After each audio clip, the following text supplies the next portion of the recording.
If Iran were to acquire an atomic bomb, the entire strategic landscape of the Middle East and beyond would change overnight.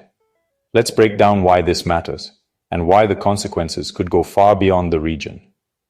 Iran is already a major player in the Middle East. Through its network of proxies in Lebanon, Iraq, Syria, and Yemen, Iran has shaped conflicts and challenged its rivals. But with a nuclear weapon, Iran would become much more aggressive. Why? Because nuclear deterrence acts like a shield. Tehran might believe it's protected from significant retaliation, emboldening it to push even harder in places where it's already involved. This wouldn't go unnoticed. Sunni-majority nations like Saudi Arabia, the United Arab Emirates, and Egypt are already wary of Iran's ambitions. If Iran crosses the nuclear threshold, they'd likely start their own nuclear programs. We're talking about a potential arms race in one of the world's most unstable regions. Saudi Arabia, for example, has openly hinted it would pursue nuclear weapons, possibly with help from Pakistan. And then there's Israel.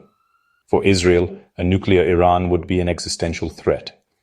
Israel's policy is a nuclear ambiguity, but the stakes here would force a response, likely a military one. Think back to Israel's past strikes against nuclear programs in Iraq and Syria. But Iran's facilities are bigger, better protected, and more widely dispersed. So any Israeli attack would be much riskier and could easily spark a much wider war. Globally, Iran's nuclear move would shatter the credibility of the Nuclear Non-Proliferation Treaty.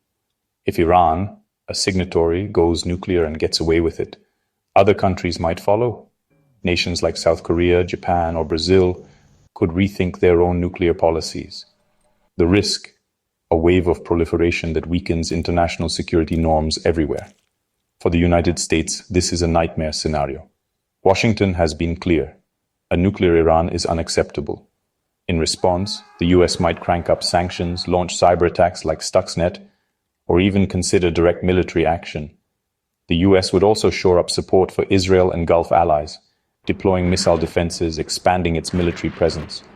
But these moves might provoke Iran's proxies or lead to asymmetric warfare, attacks on US bases, embassies, or shipping in the Gulf. From Iran's point of view, nuclear weapons are a deterrent. Tehran wants to prevent invasion or regime change. Think North Korea or Pakistan's logic. But this deterrence could make Iran more willing to flex its muscles in Iraq, Syria, Lebanon, and Yemen, confident the West won't risk escalation. The danger? A single miscalculation, maybe a naval skirmish or a proxy attack, could spiral into a major confrontation, especially with nuclear weapons in play. The economic consequences are huge. About 20% of the world's oil passes through the Strait of Hormuz. The mere threat that Iran could close it would send oil prices skyrocketing, triggering inflation and economic chaos worldwide. And then there's the risk of nuclear material falling into the wrong hands. Even if Iran never gives a bomb to a terrorist group, the fear of theft, smuggling, or accidents would keep intelligence agencies on edge. Bottom line, an Iranian atomic bomb isn't just a regional problem. It would undermine global non-proliferation, spark arms races, and raise the risk of war or nuclear terrorism. Even unused, its very existence would create lasting uncertainty and reshape geopolitics in dangerous, unpredictable ways.